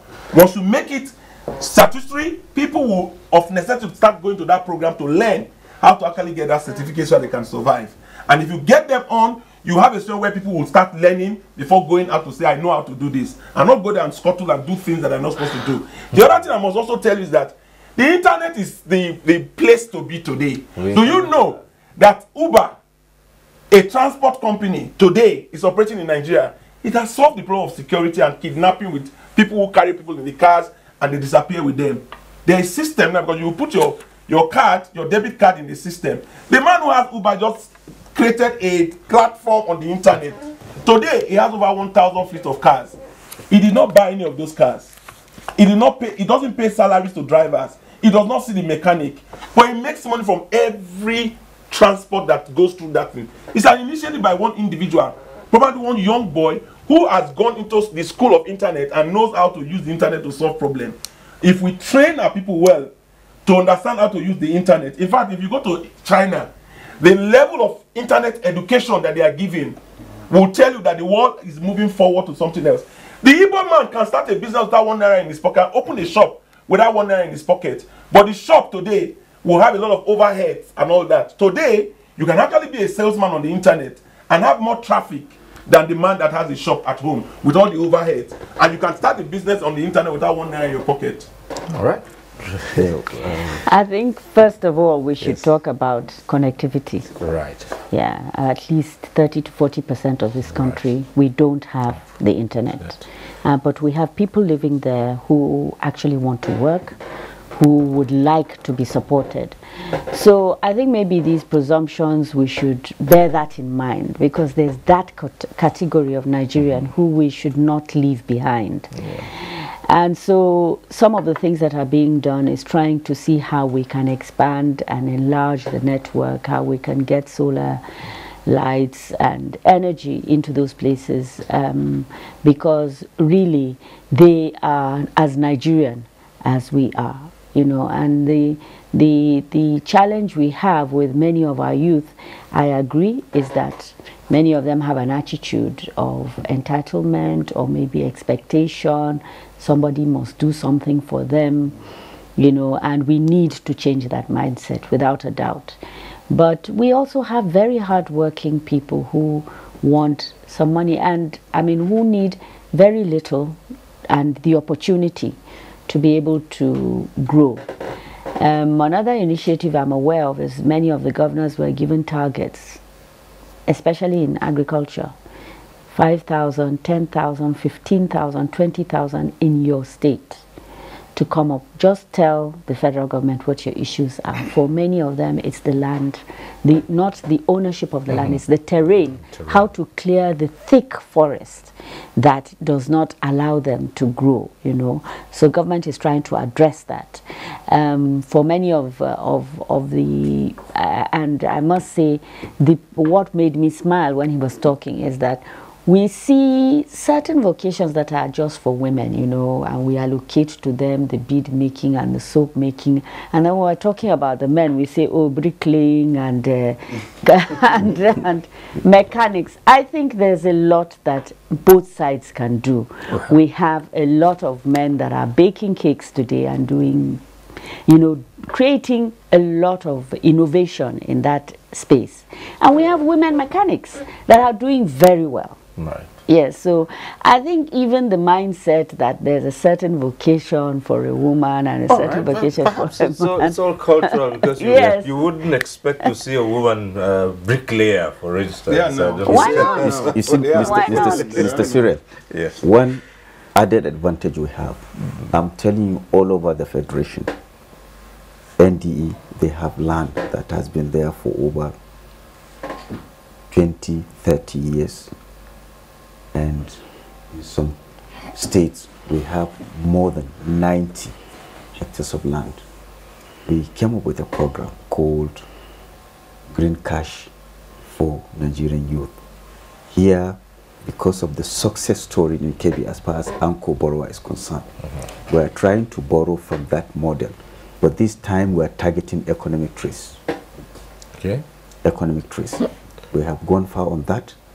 We're trying to, there are about 16 agri-research institutes in this country. We got across to some of them. We're trying to see what we can do within shortest possible time. Okay. So those are going to be on economic trees. And our target is economic trees. Economic trees. Well, we have looked at so many of the ways of enhancing employment and reducing poverty. But just before we begin to wind down, I am also I'm still interested in the question of the education system. And it said that, well, we have relied so much on a system where people come out and they can't fend for themselves. And even when you go to the middle level and they have no skills whatsoever, they can't put together a plan. Now, you have been talking about so many ways of coming up with ideas. You do have so many people who cannot generate these ideas, or they have the ideas, they cannot put it together to make sense. Correct. The truth about it is education, basic wealth education. The system, you have an engineer, he doesn't know what business is all about. You have a doctor, he doesn't know what business is all about. He graduates and comes out. Look at the lawyer that I used as example just now. The lawyers out there will be upset with me that I'm using the lawyers as example. But the lawyer comes out and what he knows is a professional, he's supposed to earn 5%, 10%. I'm a businessman. And I'm looking at the lawyer and I say, I can use this lawyer to make more money. Because I can reduce what you pay lawyers and reduce it to 20,000 for each agreement and employ a lawyer in my office and pay the lawyer 100,000. But the lawyer will be out there looking for a job that will pay him 100,000 naira instead of reducing the cost of doing agreements and make more money. So we have the education system is churning out graduates that don't translate what they qualify to do business. If we solve the problem of basic wealth education in Nigeria and the orientation I'm talking about, unemployment will reduce by over 20% immediately. Just putting the structures in place for universities to start teaching basic wealth education and get government agencies to create the enabling environment for donor agencies to come and use those monies to increase the level of intervention. Then the intervention that federal government should do should be holistic. Things that can bring large intervention that can take care of millions of unemployed. Not 100,000, not 200,000. Because 200,000 is a scratch in the surface of what we have in now. That's why people don't feel the impact of what government is doing. But government is doing a lot. There are a lot of agencies that government is using to intervene currently.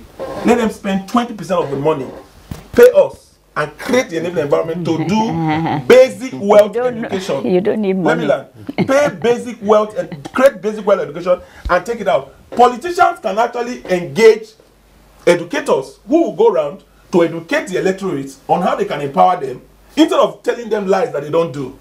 Banks can actually intervene by teaching people that are not jobless, people that are looking for jobs, people that are doing businesses, on how they can improve their businesses. If you give that education as a banker, you attract a lot of customers to you.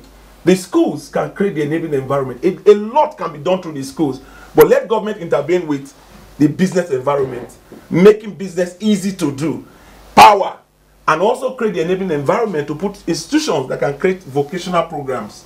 Let the universities create vocational. 30% of the university facilities should be converted into vocational schools. Let people feel good that they are artisans because they have a certificate, because they can also go and do matriculation. Do you know that graduates in Nigeria today, some of them earn 30,000 naira a month? One of them came to my office and I asked him, how much do you earn? He said she's a marketer and she earns 30,000 naira a month. I said divide that 30,000 naira by 30 days so I will know how much you earn every month, every day. It translates to 1,000 naira a day. And I asked this young lady, how much do you pay on transport to and fro to the work that you go to? He said 600 naira. I said, how much do you eat during the break time every day? He said 500 naira. I said, how much do you spend on the average on your airtime? He said 200. And I asked her, what is your take home? 90% of people that are in employment today, they earn salaries that don't take them home in 2 weeks. And we are talking about unemployment. And money flows in the streets of Nigeria. Nigerians are not picking because they are not enlightened to see it. We have people that are educated but cannot apply the education. So what we need to do in Nigeria to significantly reduce poverty and unemployment is to give basic wealth education that can expose them to how they can start business with little or nothing and take out all those fears that they have about, I don't have education, I don't have employment, I don't have money to start business, I don't have manpower, I don't have what to do, I don't have connection. All those inhibitions that hold a lot of people, that make a lot of people sit down in their houses, let us take them out with teaching them how to take care of all those issues. While we're on this, perhaps it might be appropriate at this time to ask you to give us an update on particularly the scheme. Well, this has is generated so much controversy. The cooks you earlier talked about, a number of states where some states decided to put a hold on that. Yes. Some have restarted, and meanwhile the advocacy is still going on for the states to buy in and take possession. Yes. How far? You know, we're working against a culture, as I always say, so it's a process. What we tried to do was to circumvent the usual culprits by paying directly. We made sure that every cook opened an account and we pay to her directly. We sit down with the state produces a menu of affordable, accessible produce or food that is there.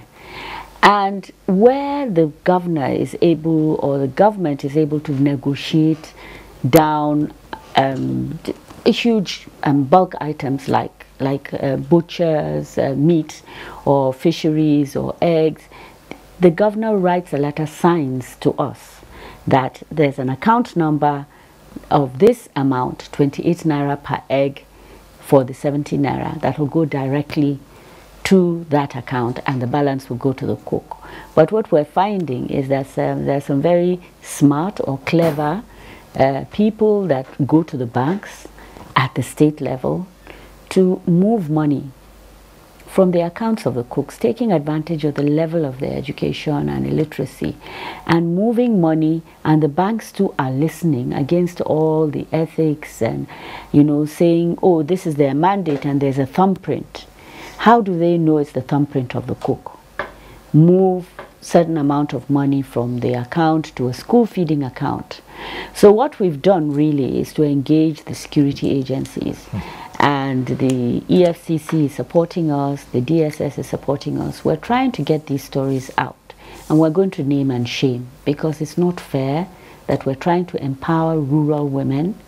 We're trying to feed children one nutritious meal a day, and people that are in the system are still trying to find ways of taking money away from these cooks, thereby shortchanging the program. But this is not to say that it's not working in some areas. In some places it's working very well. In some states, the traditional institutions are helping us monitor to ensure the faith-based organizations are making sure that yes, the menu we agreed is being fed to the children. But it's a process. Well, one of our callers did suggest that you employ the Mayangwa, yes, traditional institutions. Yes. To so I actually have done so through the emirs, and then they are now cascading it down. I have done so. So it's something I picked up from here. Thank you. All right. Well, so many issues to look at in terms of job creation, reduction of poverty. But as I always say, no one program can take care of it all. So we'll have to leave this conversation at this point in time, and thank our guests for affording us their time and knowledge on these matters. So we'd like to say a big thank you to Mrs. Mariam Uwais, Special Advisor to the President on Social Interaction Programs. We thank you for always being there for us every time we've asked you to come. You're helping us actually by publicizing our efforts and enabling others to actually give us the feedback that we require to improve. Okay. We thank you very much. So we also say thank you to Dr. Nasser Ladan Mohammed Agungu, Director General, National Directorate of Employment, ND. We thank you. Thank you very much. And a big thank you to Dr. Dikko Umaru Rada, who is Director General, CEO of SMEDAN, Small Medium Enterprises Development Agency of Nigeria. Thank you for the opportunity. All right. And for Francis Daniel Ukumagba, the Wealth Creation Advisor, I know that many people who have listened to you today will be trying to get a hold on on some of the ideas that you have put out here today, and I must say, I'm considering a few of them myself too. Sugarcane. But yeah, the sugarcane thing, and we might get some sweetness out of that. And Francis, right? You know that most of the polytechnics and the universities, they have state-of-the-art vocational centers created by TED Fund. You need to check on that. They have them. I'm telling you, the equipments are there. State-of-the-art equipment. It is not showing. It's not showing yet in the number of graduates that are showing out. Well, maybe just the change in the policy, but I'm telling you, they are there. All right. So, Francis, thank you very much for your time and your thoughts. Thank you for having me. All right. And also thank you to you for being part of the program. Next week, we'll reach you again on NTA Tuesday Live. I'm Cyril Stover. Bye for now.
Slavery is an evil practice abolished all over the world over 200 years ago. But today, human traffickers are selling human beings as slaves in Africa. It is your responsibility to make sure that you and the people you know do not fall into slavery. Don't believe fake promises of jobs abroad. People went to say Libya, Italy no use you when they carry me on top water. 4 days now they lock me for inside house, no food, no water. I nearly die. Now God, when me heaven and earth, now save me. If you get 1 naira for Nigeria, you get junior one, you say you no get papa, you no get mama, now make you come out. I beg go they do farm work. You better pass person when enter road. Don't accept to travel to Europe through the Sahara Desert. You may be walking into slavery. Don't be a slave. This is a public service announcement brought to you by NTA.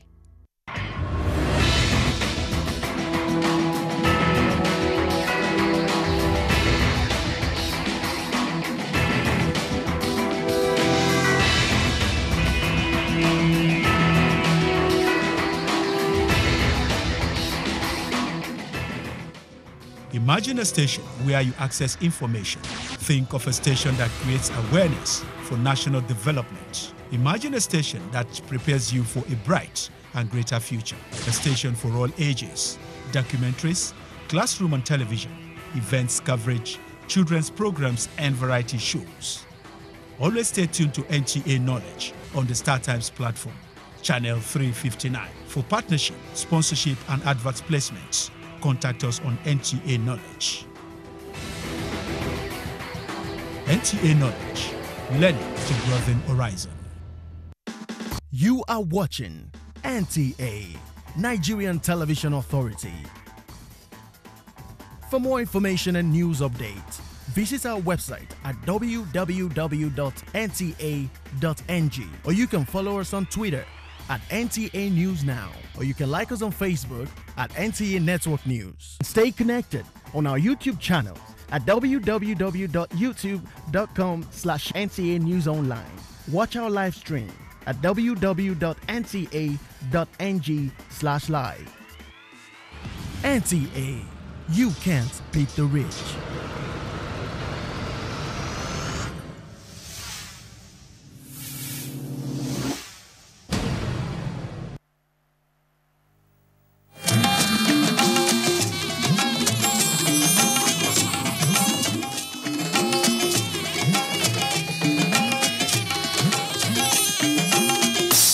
This is the network service of the NTA.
Bauchi State occupies a total land area of 49,119 kilometers squared, representing about 5.3% of Nigeria's total land mass.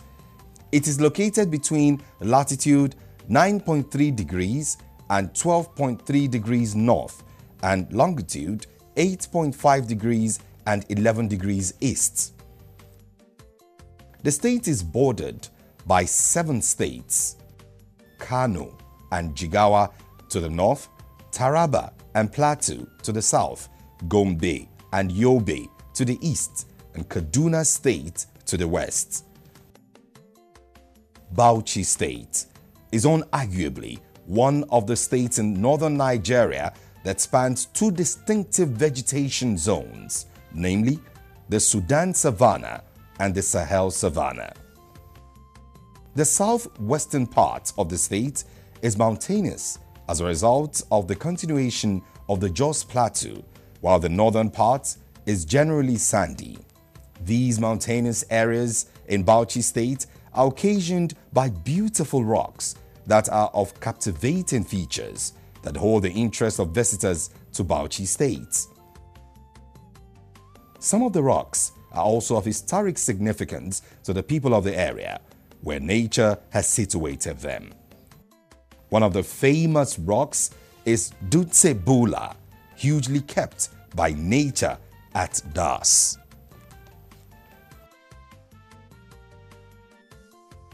Dutse Bula played an important role in lives of the people of Das during war times. This magnificent rock is the Dungulbi Rock with its huge posture. It is situated as a nature's gift between Bauchi town and Alkaleri town in Bauchi State.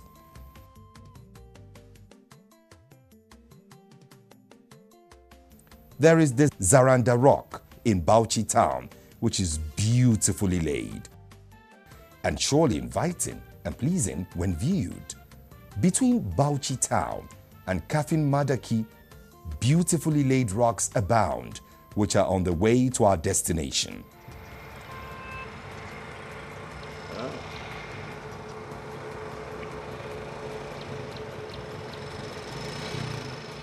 Dutse Gubi is yet another rock with a distinguishing feature, which the eyes will surely wish to see again after a first look. As we get closer to our point of call, another rock beckons. Dutse deity welcomes us. It will surely do to the tourist or visitor that is Sumu bound. Yet, just ahead is Dutse Boi, beautiful, elegant, and historic. Nature places it at Ringin Village, Ganjua local government area of Bauchi State.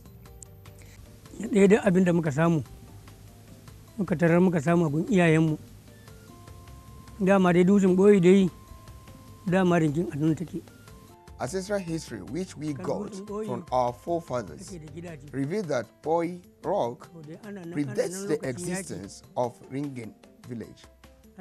This is because during war times in the past, Ringin village was on top of the rock, and that was where people lived to avoid attacks. Even when